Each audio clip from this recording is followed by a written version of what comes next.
ولقد آتينا داود وسليمان علما وقال الحمد لله الذي فضلنا على كثير من عباده المؤمنين. وورث سليمان داود وقال يا أيها الناس علمنا منطق الطير وأوتينا من كل شيء إن هذا لهو الفضل المبين.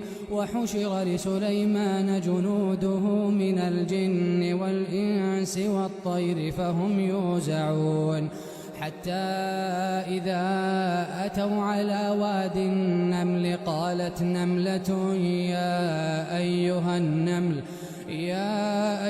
النمل ادخلوا مساكنكم لا يحطمنكم سليمان وجنوده وهم لا يشعرون. فتبسم ضاحكا من قولها وقال رب أوزعني أن أشكر نعمتك التي أنعمت علي وعلى والدي وأن أعمل صالحا ترضاه وأدخلني برحمتك في عبادك الصالحين. وتفقد الطير فقال ما لي لا أرى الهدهد أم كان من الغائبين لأعذبنه عذابا شديدا أو لأذبحنه أو ليأتيني بسلطان مبين. فمكث غير بعيد فقال أحطت بما لم تحط به وجئتك من سبأ بنبأ يقين.